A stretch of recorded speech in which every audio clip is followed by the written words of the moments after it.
Continuamos con la serie Decisiones.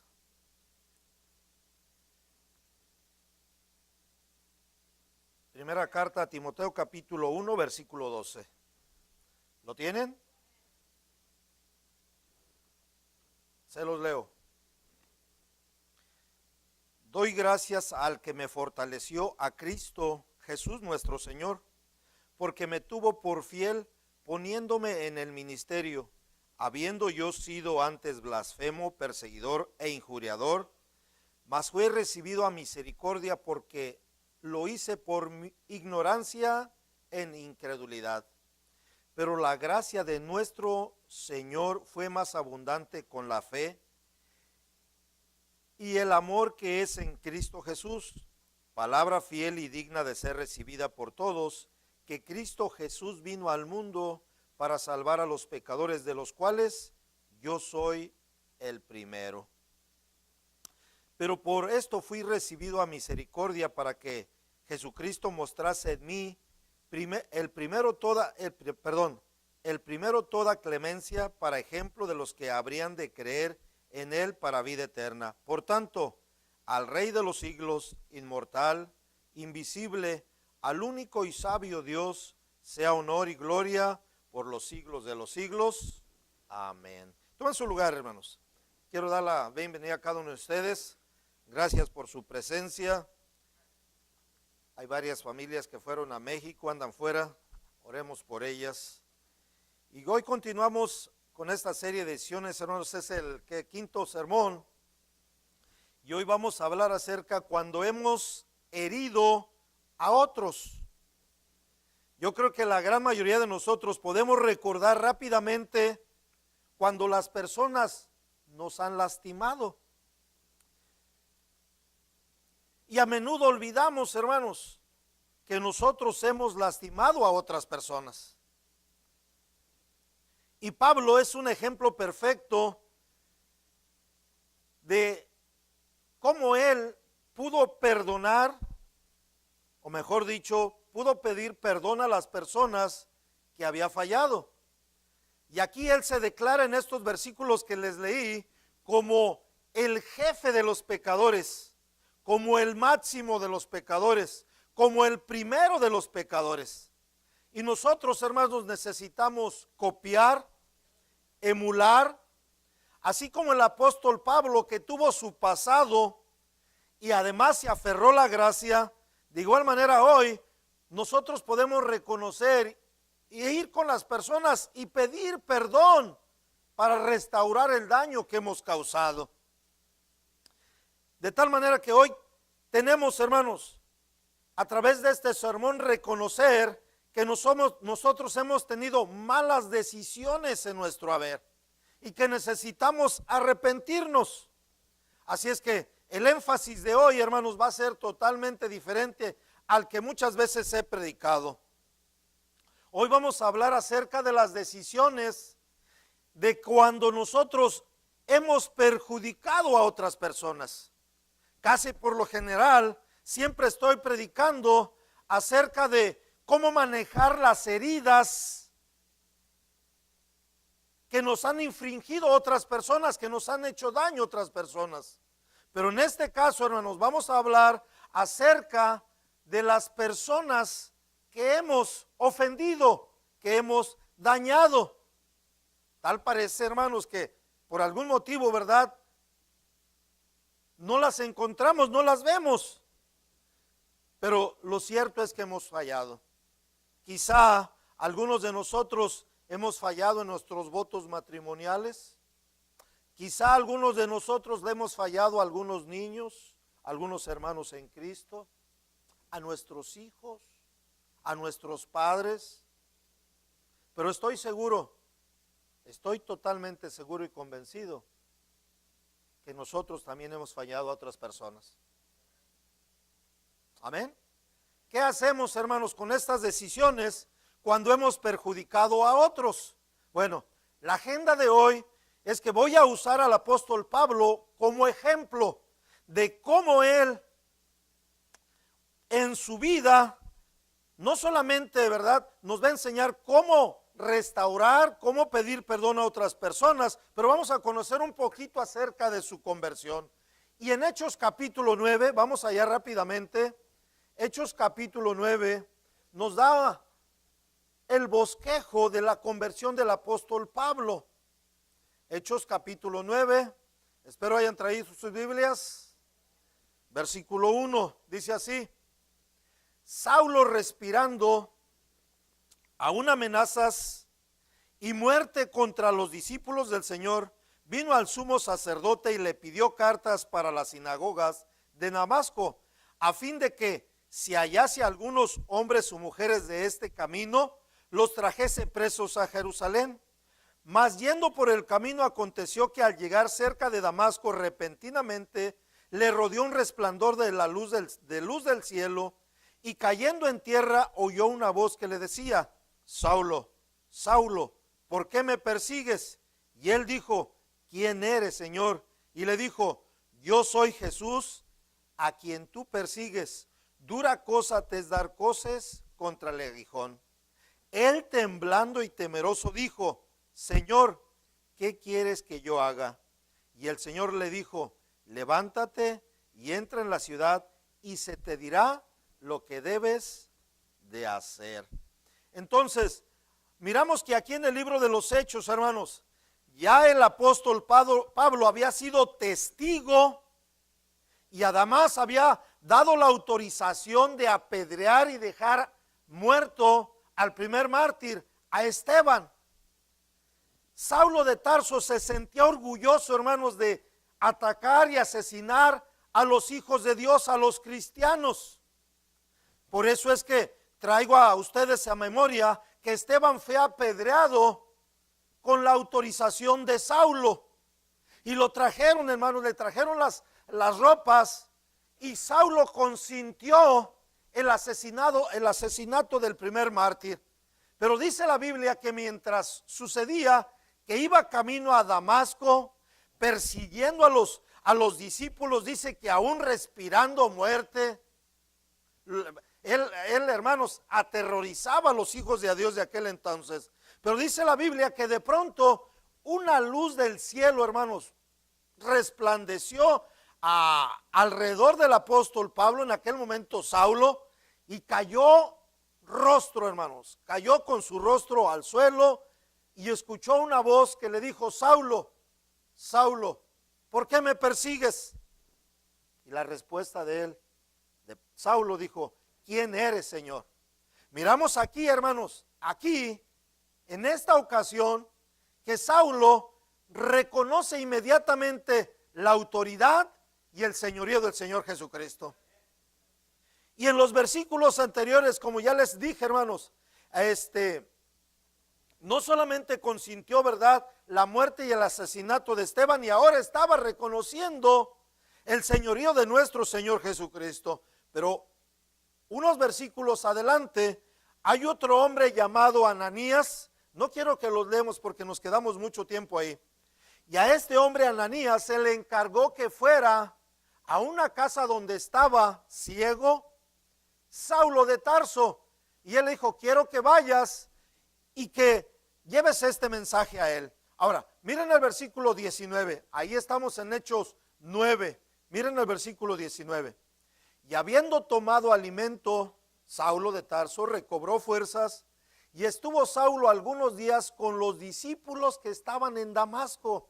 Ahora estaba con los hijos de Dios, y enseguida predicaba a Cristo en las sinagogas, diciendo que este era el Hijo de Dios. Y todos los que le oían estaban atónitos, sorprendidos, y decían: ¿no es este el que asolaba en Jerusalén a los que invocaban este nombre? Y a eso vino acá, para llevarlos preso ante los principales sacerdotes. Pero Saulo mucho más se esforzaba y confundía a los judíos que moraban en Damasco, demostrando que Jesús era el Cristo. Entonces, ahora, hermanos, ya convertido Saulo, estaba proclamando en las sinagogas que Jesucristo era el Hijo de Dios. Pero esto los confundía a los judíos, porque ellos sabían que Saulo, hermanos, asolaba a los cristianos y que era un asesino además. Por lo tanto, estaban sumamente confundidos. Pero Saulo, dice la palabra de Dios, que con denuedo seguía proclamando que Jesucristo era el redentor de este mundo. Ahora bien, qué historia, hermanos, tremenda de conversión. Vamos a ver entonces cómo Saulo encontró a Jesús. Número 1, en primer lugar, fue una experiencia repentina. Dice la Biblia que mientras él iba camino a Damasco, una enorme luz cayó del cielo, lo golpeó y cayó al suelo. Entonces, en ese momento, hermanos, él vio con claridad al Señor Jesucristo. Y de pronto, de repente se convirtió al cristianismo. A quien él estaba persiguiendo a Jesús, ahora él lo estaba proclamando. En un momento, de una manera repentina. Eso es la conversión, hermanos. Ese es el nuevo nacimiento. Es cuando uno pasa de muerte a vida. Porque la Biblia dice que uno estaba, hermanos, muerto en sus delitos y pecados. Y así estaba el apóstol Pablo. Pero de una manera repentina vino Jesús, tuvo un encuentro personal y ahora él es un hijo de Dios. Así es la salvación. Así ocurre la conversión. Cuando ustedes y yo aceptamos que somos pecadores y aceptamos a Cristo en nuestro corazón. Hermanos, ese momento puede ocurrir en cualquier momento y en cualquier circunstancia y en cualquier parte. Hoy, si todavía tú no tienes a Cristo en tu corazón, tú dices, pastor, ¿cómo le hago? Te arrepientes y aceptas a Jesucristo como único y suficiente Salvador.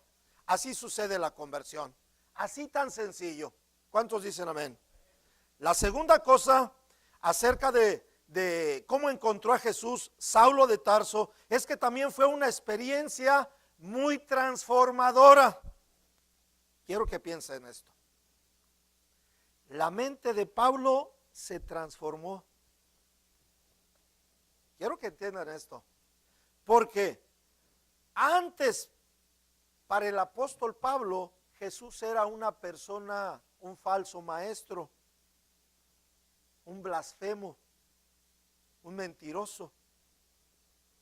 Porque en la mente de Saulo de Tarso, hermanos, para él el Mesías, el hecho de que el Mesías haya ido a la cruz del Calvario, era algo totalmente que no cabía en la mente de Saulo de Tarso. Porque él sabía que cuando una persona iba a la cruz del Calvario, eso era maldición. Entonces no se ajustaba a la idea del apóstol Pablo el hecho de que el Mesías, el Hijo de Dios, que iba a redimir a Israel, fuera a la cruz del Calvario. Era algo contradictorio para la idea de un judío. Por eso la Biblia dice que a lo suyo vino, mas los suyos no le recibieron. Por eso es que no encajaba esta imagen de un Cristo crucificado para la mente del apóstol Pablo. Pero ahora, después de que aquel resplandor vino y que de repente, entonces su mente fue totalmente cambiada. Y ahora él podía entender que verdaderamente Jesús era el Hijo de Dios, el Mesías prometido. Fue una experiencia transformadora. Cambió su mente, su manera de pensar y su manera de actuar en una manera repentina. ¿Están conmigo? De pronto escucho, ¿verdad? Gente que dice, es que pastor, deme tiempo. Yo te doy el tiempo que tú quieras. Pero cuando tú encuentras a Jesús como tu único y suficiente Salvador, escucha, para Jesucristo solamente le basta un instante y Él cambia aún al más vil pecador como el apóstol Pablo. ¿Cuántos dicen amén? 3, la tercera cosa, también fue una experiencia que cambió su corazón. No solamente su mente, pero también su corazón. Y usted dice, pastor, ¿cómo está eso? Es que él no podía soportar a los cristianos. Él los odiaba, él los perseguía, él no los amaba. Pero ahora, hermanos, Dios también cambió su corazón. Porque Dios cambió sus afectos, Dios cambió sus pasiones. Y eso es una prueba de que tú eres un hijo de Dios. Cuando tú amas a los hermanos en Cristo, no se oyen fuerte, amén. Cuando tú amas incluso a tu pastor, no se oyó. Esa es una prueba auténtica que eres un hijo de Dios. Porque escucha, hermano, si esta obra no la hiciera Cristo en nuestro corazón, nadie se puede levantar hoy, ¿verdad? Hoy nadie se pudiera levantar hoy mismo y decir, hoy siento que voy a amar a Jesús. Hoy siento que voy a amar a los hermanos de la iglesia. No, hermanos, no puede suceder así. El amor no viene de la noche a la mañana. El único que puede transformar nuestros odios y nuestros rencores en amor es que cuando Dios, hermanos, viene y penetra a través del Espíritu Santo de Dios, es cuando nosotros somos impregnados del amor de Dios, porque Dios es amor. Y la Biblia dice, hermanos, que nosotros le amamos a Dios porque Él nos amó primero. Entonces, es un amor que cambia, es un amor que impacta nuestras vidas, es un amor que cambia nuestros afectos, nuestras pasiones, nuestros temas. Cuando una persona está llena de Jesús, del amor de Dios, hermanos, nuestras conversaciones son acerca de Jesús. Dios lo cambia todo. Cambia nuestra manera de hablar, nuestra manera de caminar, nuestra conducta, nuestra relación. Todo cambia. Así pasó con el apóstol Pablo. No solamente entonces fue una experiencia repentina, fue una experiencia transformadora, fue una experiencia que cambió su corazón, quitó el odio, quitó el rencor y transformó su corazón en un corazón tierno, lleno de amor. La cuarta cosa fue una experiencia de una conversión duradera. Miren, no sé si usted ha pensado o ha notado esto, de que de pronto alguien de la familia se convierte, ya sea un adulto o un joven, o a usted mismo, ¿verdad? Quizá le pasó y de pronto su familia dice, ya se le pasará. Es un destello, es una llamarada de petate, no le va a durar. Bueno, eso sucede con mucha gente, pero no con el apóstol Pablo. Para el apóstol Pablo, hermanos, fue una experiencia que duró toda su vida. Inclusive antes de morir dijo, ¿verdad? Estoy listo para ser ofrecido. El momento de mi partida está cercano. He peleado la buena batalla, he guardado la fe. Por lo tanto, dice, tengo una corona de justicia que el Señor juez y justo me daría en ese día. O sea, fue una transformación que duró todos los días de su vida. Esa es una experiencia de transformación. Cuando un hijo de Dios, hermanos, cuando una persona se convierte es de una vez y por siempre. Así como el apóstol Pablo. Entonces, la pregunta que quiero formular hoy en esta mañana, porque hemos estado hablando de decisiones. ¿Qué hizo Pablo, hermanos? Con todas aquellas malas decisiones de su pasado, porque él persiguió a los cristianos, él los asesinó, él los maltrató. De seguro muchas mujeres quedaron viudas como resultado de que él asesinaba a los hombres. De seguro muchos jóvenes, muchas criaturas quedaron huérfanos como resultado de que él asesinó a muchos cristianos. Es una buena pregunta. ¿Qué hizo él con su pasado? Y de igual manera nosotros que ya somos adultos, tenemos también un pasado. Personas que hemos hecho daño, que las hemos dañado.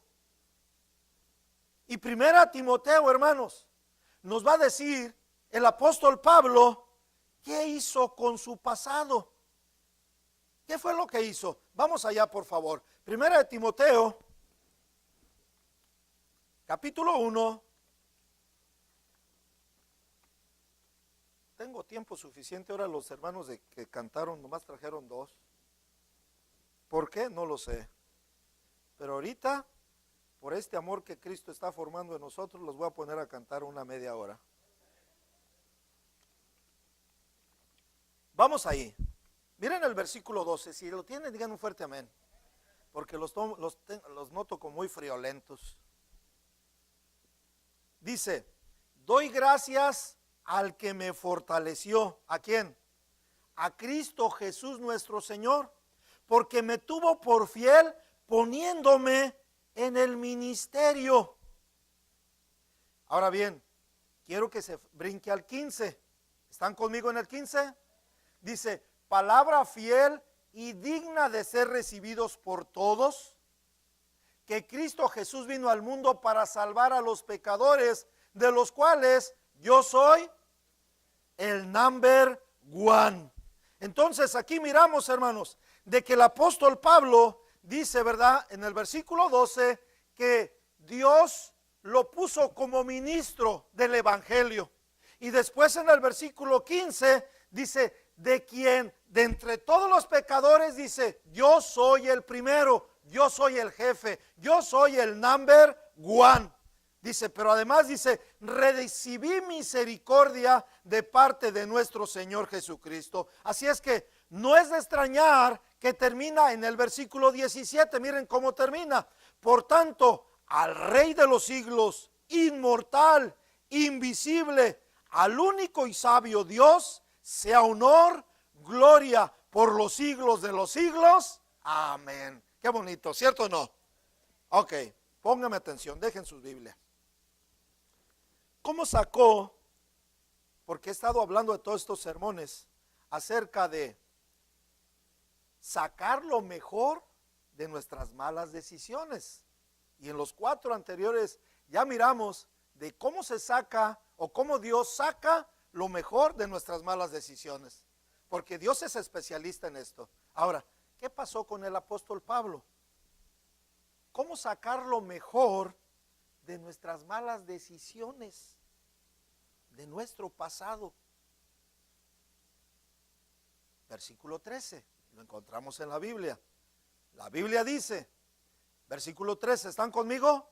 Dice, habiendo yo sido antes blasfemo, perseguidor e injuriador, mas fui recibido a misericordia porque lo hice por ignorancia en incredulidad. Póngame atención. ¿Cómo podemos sacar lo mejor de nuestras malas? ¿Cuántos, antes de empezar esto, porque necesito asegurarme con quién estoy tratando? ¿Cuántos dicen? ¿Cuántos de ustedes le han hecho daño a otras personas?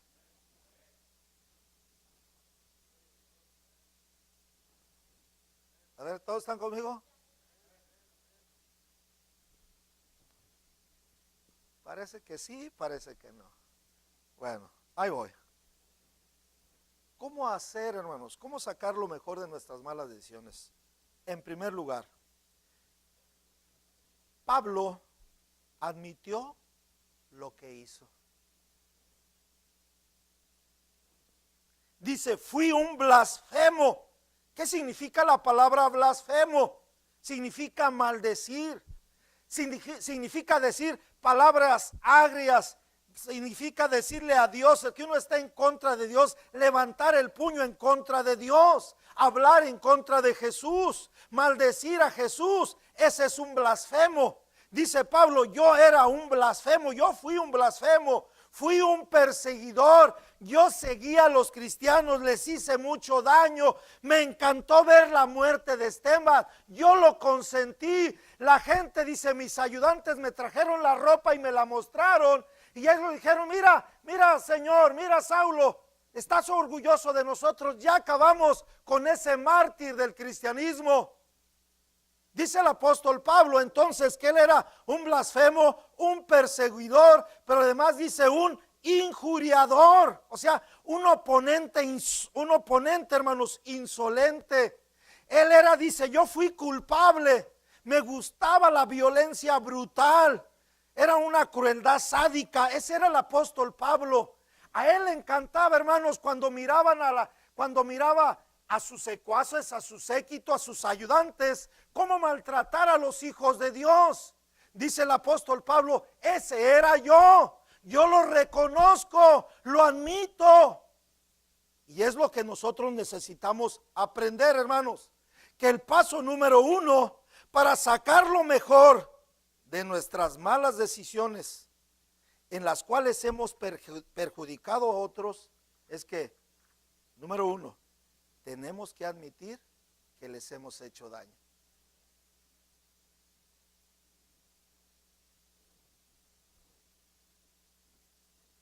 Ahora bien,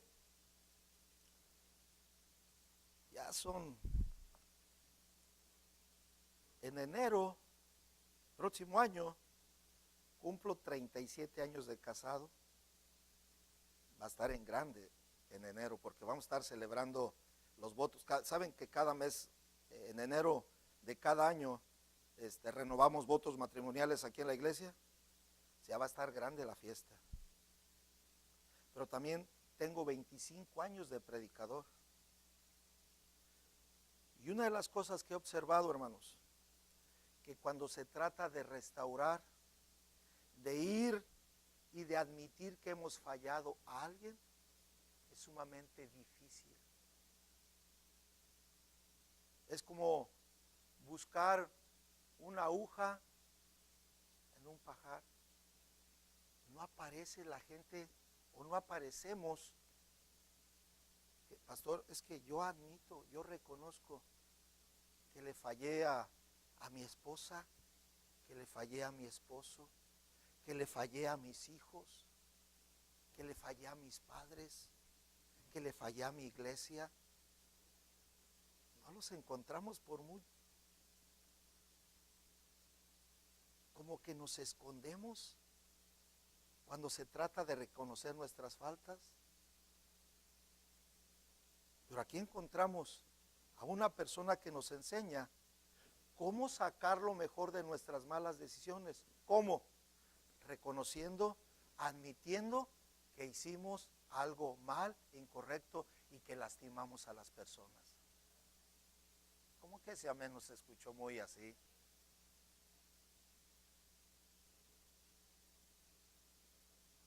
Si usted lastimó a una criatura, admítalo.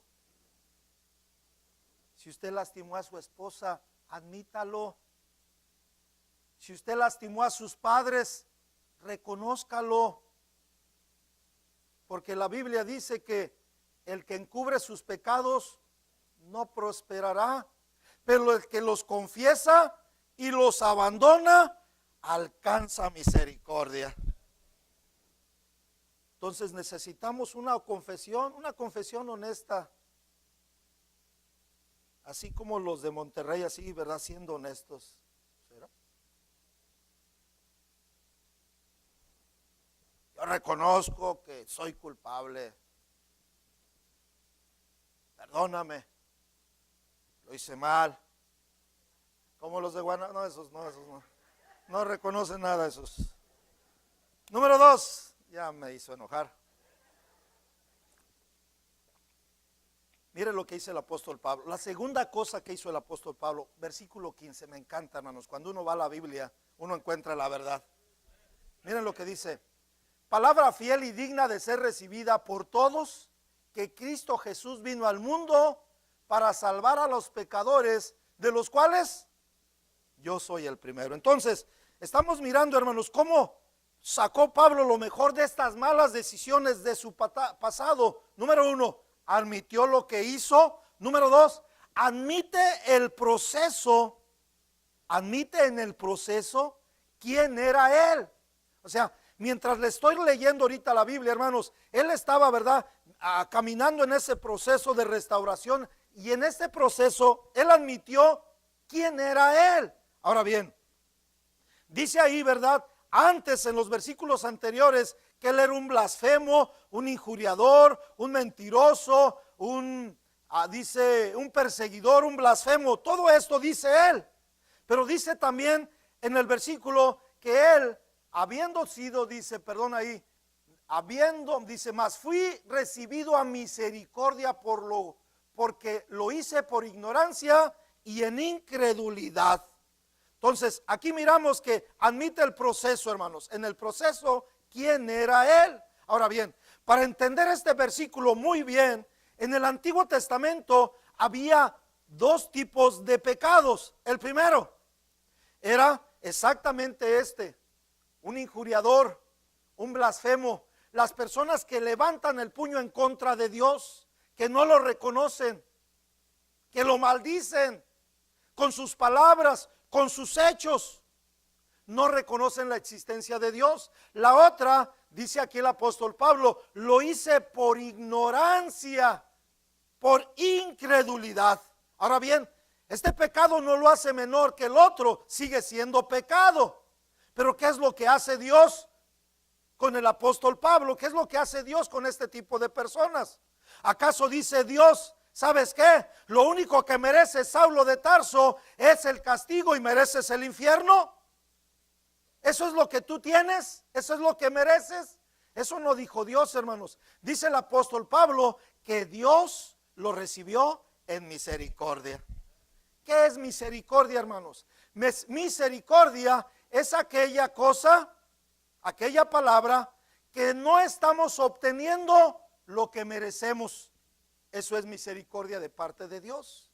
Que Dios no nos da lo que merecemos, porque lo que merecíamos era un castigo, alejados de Dios. Pero Dios, que es un Dios de misericordia, Él no nos da eso. Él nos da aceptación, nos da amor y nos da perdón, porque es un Dios de misericordia. Pero no solamente nos da misericordia, hermanos, también nos da gracia. La gracia es que estamos obteniendo bendiciones que no merecemos. En verdad, hermanos, que todo lo que tenemos, sea trabajo, sea hogar, sea familia, es todo por la gracia de Dios. Es un regalo de Dios, no lo merecemos. Entonces, el apóstol Pablo en el versículo 14 dice, pero la gracia de nuestro Señor fue más abundante, fue más abundante. John F. MacArthur es un escritor, un teólogo, hermanos, que me gusta checar con él el comentario bíblico, porque él sabe los idiomas originales hebreo y griego. Y él dice que esta palabra que está aquí, hermanos, más abundante, es donde se obtiene la palabra hiper. O sea, la palabra hiper es súper.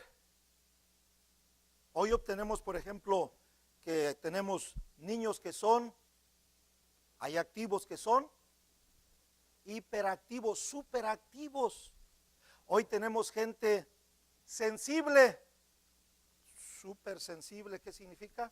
Hipersensibles, que tú no les puedes decir alma mía porque ya quieren su casita. Que no les puedes, ¿verdad? Y, ay, que ni les saludó, ay, es que no me saludó. Ay, es que te fijaste, pasó junto a mí, ni me miró. En la realidad, hermanos, es educación saludarnos los unos a los otros. Pero si alguien no lo hace, no importa, porque lo principal es que venimos a escuchar palabra de Dios y adorar al que vive. Amén. Pero hoy en la actualidad tenemos este tipo, ¿verdad? Esta palabra donde se utiliza abundante, hiper. Y Pablo, hermanos, en 3 o 4 ocasiones, él utiliza esta palabra, este prefijo hiper. Les voy a leer solamente 2 o 3 versículos, pero rápido. Primera de Tesalonicenses, allá atrásito nada más. Primera de Tesalonicenses 1:3. ¿Lo tienen? Dice, acordándonos sin cesar delante de Dios y Padre nuestro de la obra de vuestra fe. Dice John F. MacArthur, que dice ahí, super fe, hiper fe, una fe poderosa. Luego, otro versículo más, Efesios 1:19, también allá atrasito, nada más atrasito, Efesios 1:19. ¿Lo tienen? Dice, y la cual supereminente, o sea, hipereminente grandeza de su poder, o sea, aquí hablamos de superpoder. ¿Me están entendiendo el tema? Y uno más, nada más para que miren cómo el apóstol Pablo se refería a la palabra de Dios, al Señor, su poder. Capítulo 8, versículo 37, Romanos 8:37. Atrasito también, son fáciles de encontrar. 8:37. Y si lo tienen, digan un fuerte amén.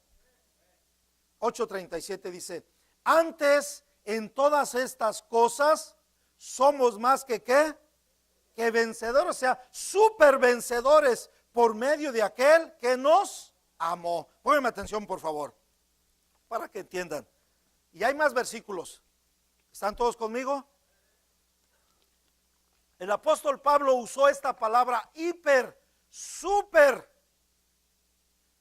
de la Biblia. Habló de una super fe. Habló de un superpoder. Habló de que somos super vencedores. ¿Se acuerdan? Que en Cristo somos más que conquistadores, más que vencedores, somos super vencedores. Dale un fuerte aplauso al Señor.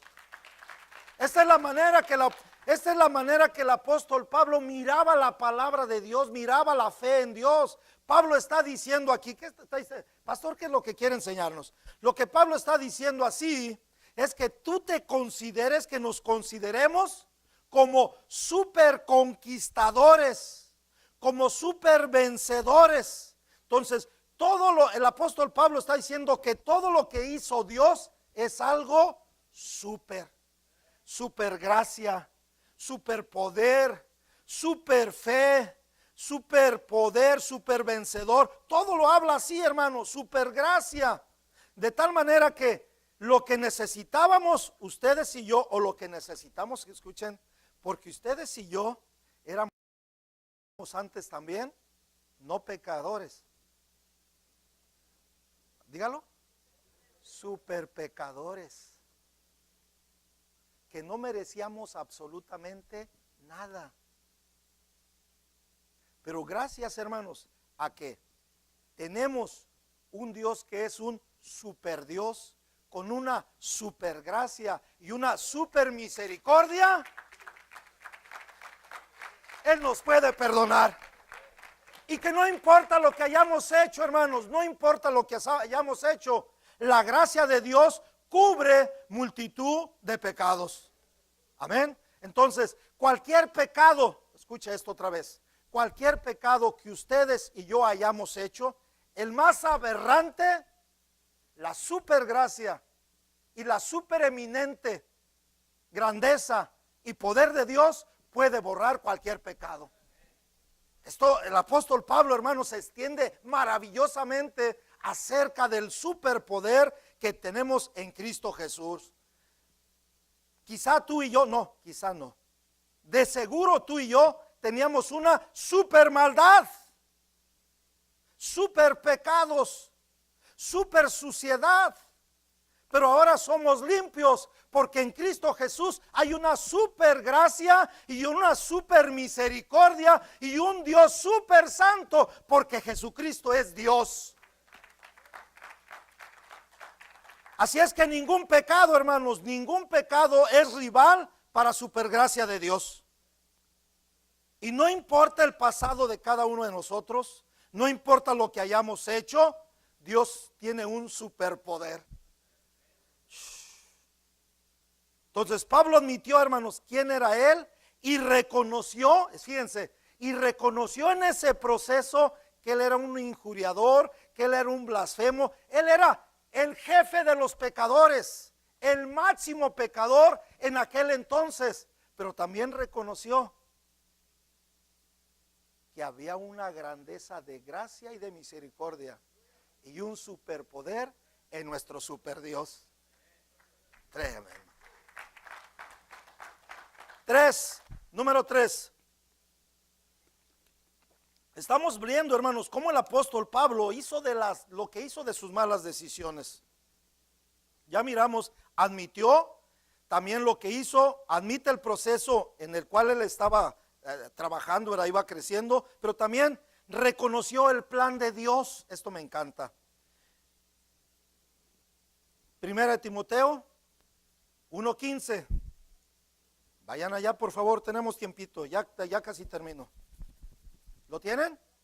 Dice, palabra fiel y digna de ser recibida por todos, que Cristo Jesús vino al mundo para salvar a los pecadores, de los cuales yo soy el primero. Pónganme atención aquí, dejen sus Biblias.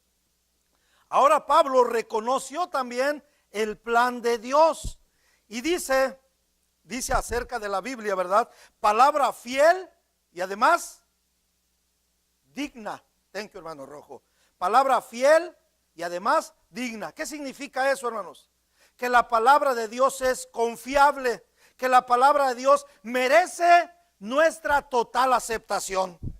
Por eso ustedes, hermanos, constantemente ustedes tienen que aprender que si un día yo me voy de aquí, que el pastor que venga diga, ¿sabes qué? La Biblia dice, y la Biblia dice, y no venga con cuentos y que yo opino, que yo siento, no, dinos qué dice la Biblia, dinos qué dice el apóstol Pablo, no nos digas qué dice somebody, dinos lo que dice la santa palabra de Dios con la unción del Espíritu Santo, porque la Biblia es digna y es confiable.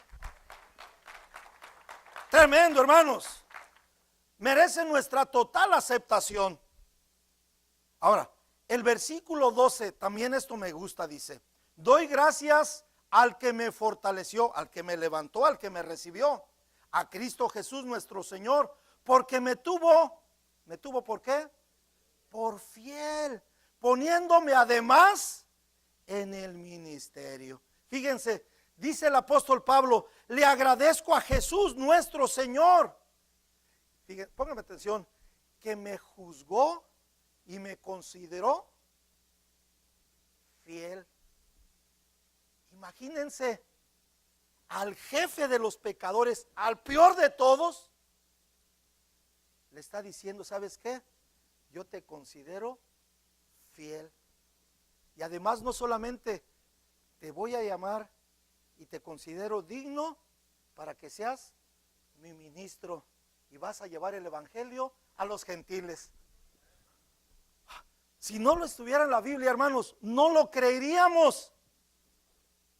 Dice Dios, hermanos, aquí yo tomo a un blasfemo, a un asesino, a uno que disfrutó de la violencia, y yo, dice, lo nombro como ministro, y les voy a enseñar al mundo entero, y lo voy a poner como ejemplo delante de aquella gente que se cree sabia, para que sepan lo que yo puedo hacer con mi gracia y con mi poder. Te voy a levantar, apóstol Pablo, te voy a levantar, Saulo de Tarso, y vas a ser el mejor ministro habido y por haber, por mi gracia y por mi misericordia. Tremendo, hermanos. Y usted dice, ¿pero por qué? Y Dios nos responda, porque yo quiero que la gente pueda entender eso. Que si yo tomo a una persona, a un asesino, a un blasfemo, a una gente odiada por el pueblo, de tal manera que lo puedo hacer con cualquiera. Puedo tomar al más vil de los pecadores allá en la calle, y a través de mi gracia y de mi misericordia lo puedo llamar y hacerlo un ministro, porque es a través de mi poder y a través de mi aceptación. Palabra fiel y digna de ser recibida. Dice también, dice Dios, hermanos, yo puedo dirigir al candidato menos improbable. Es más, puedo elegir a uno del PRI, a uno del PAN, a lo peor. Me están viendo en internet. Pero lo más importante es que los puede escoger y Dios los puede hacer personas honestas y santas. Dios puede hacer eso, hermanos. A ver. ¿Y saben por qué lo hizo Dios así, hermanos? ¿Saben por qué Dios escogió a la persona menos elegible? Porque recuerdan que el apóstol Pablo era el primero entre los pecadores. Quizá yo soy el segundo. Quizá ustedes tercero, cuarto, hermano Rojo tercero. No lo estamos peleando porque el primero era el apóstol Pablo. Ahora, ¿saben por qué hizo esto, hermanos, Dios? Porque Él sabía que actualmente en el tercer milenio, en el siglo XXI, algunas mujeres se van a considerar sucias. Pero pastor, es que yo adulteré. Pastor, yo aborté. Pastor, yo fui un asesino, yo fui un violador. Por eso es que Dios escogió a la persona más improbable para decirle al mundo entero que no importa lo que hayamos hecho, cuando aceptamos la sangre y la misericordia de Dios, Jesucristo, su sacrificio, nos limpia de una vez y por siempre. Solamente tenemos que reconocer, como el apóstol Pablo, y este es el plan de él, hermanos. Personas que han vivido inmoralmente, como homosexuales, como lesbianas, como drogadictos, como borrachos. Y ustedes se preguntarán, pastor, ¿hay esperanzas para este tipo de personas? Les voy a decir, con la Biblia en mano, si estas personas se arrepienten y aceptan a Jesús como único y suficiente Salvador, no solamente las alcanza, dentro de su infinita misericordia, dentro de sus planes, Él los puede llamar para ser los ministros de su gracia. Dios lo hizo, hermanos. Y Jesucristo dijo, yo vine a buscar y a salvar lo que se había perdido.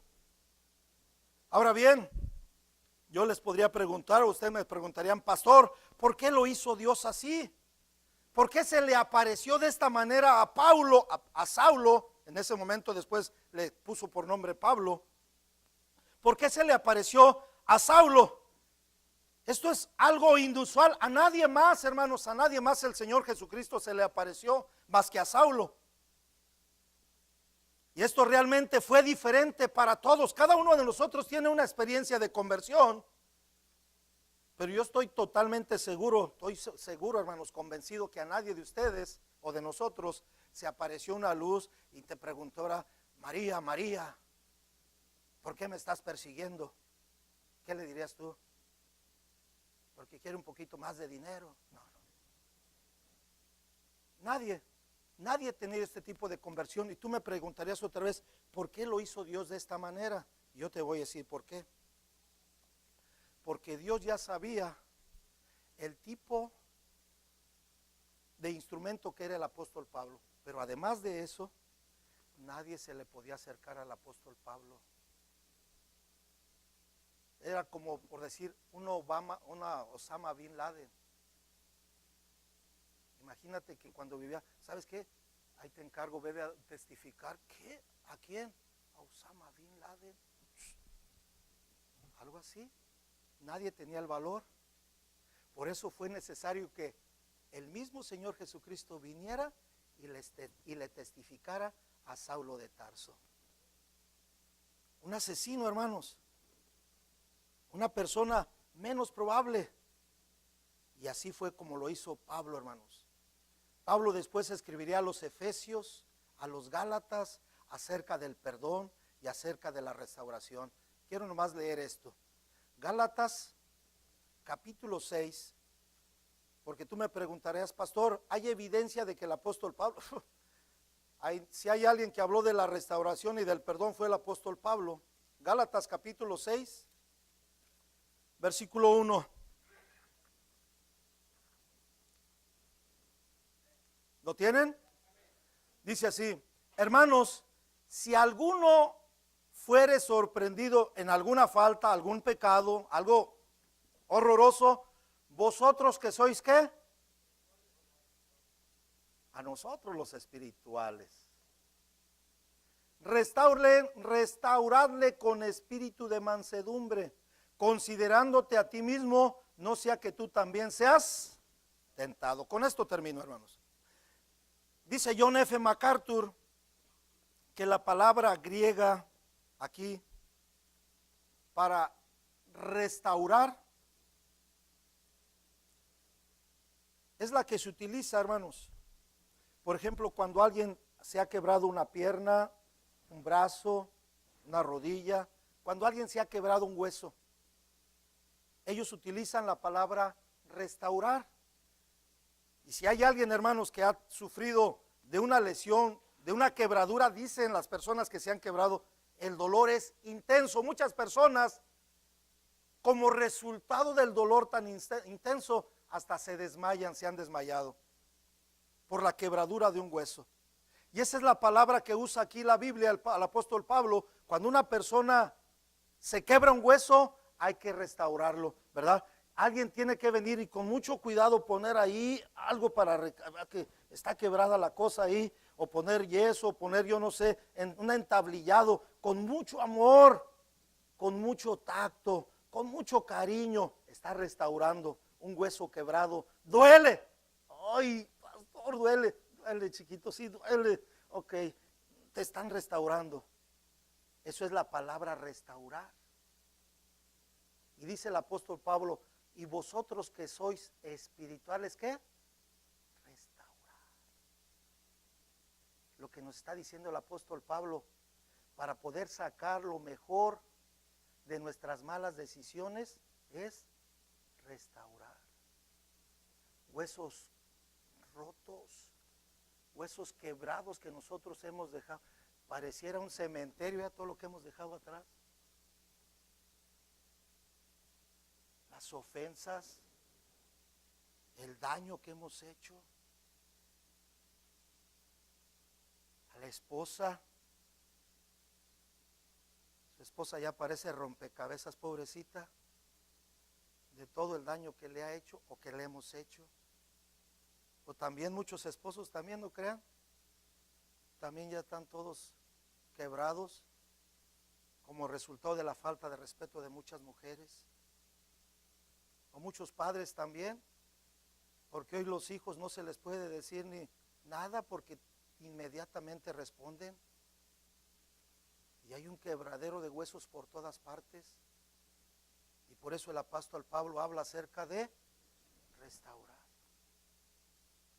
sanar, con mucho cuidado, con mucha ternura, con mucho amor, porque hay mucho dolor.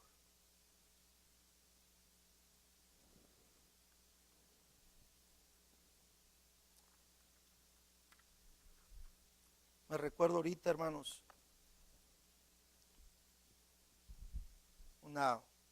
no puedo decir el nombre porque tiene que quedar esto, es algo muy personal. Imagínense una mujer que me dijo que su padre, que le dejaba a sus hijas, el abuelo tenía a su cuidado sus nietas y el abuelo estaba abusando de sus dos nietas. Imagínense el dolor que existe ahí.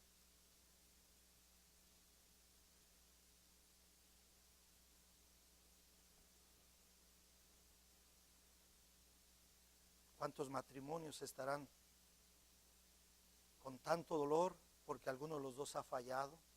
Las familias, los hijos. Usted podrá, pastor, ¿y qué pasará con aquellas personas que ya murieron y que nosotros les hicimos daño? Pues simbólicamente puedes poner una silla ahí y el nombre de tu abuela, tu abuelo, quien sea, y ahí, ¿sabes qué? Perdóname, y cierra ese ciclo. ¿Para qué?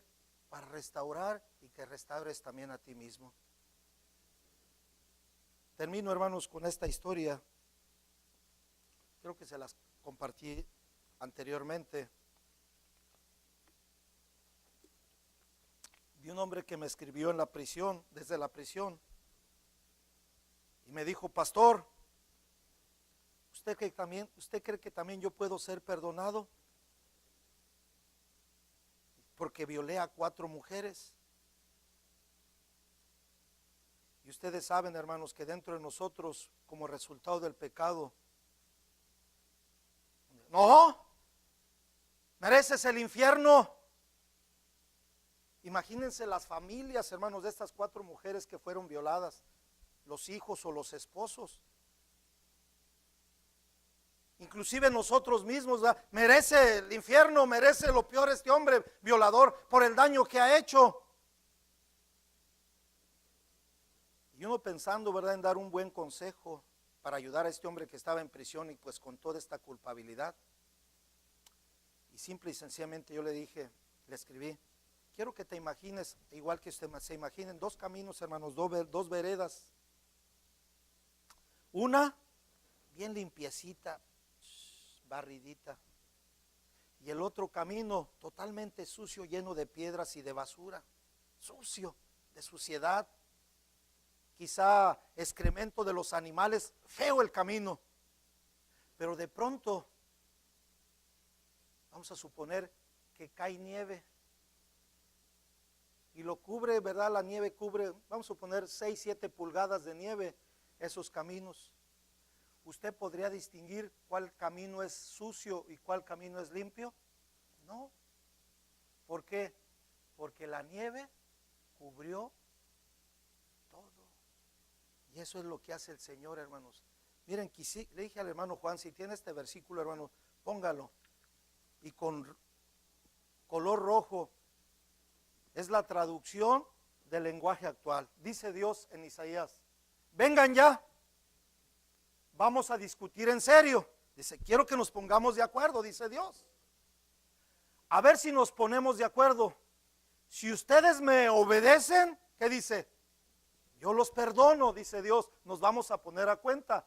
Si sus pecados los han manchado como con tinta roja, horribles, lo peor, pero yo los limpiaré y los dejaré blancos como la nieve. Eso es lo que hace Dios, hermanos. Que no importa el pecado que usted y yo hemos cometido, la gracia de Dios cubre multitud de pecados. Cierre sus ojos, por favor.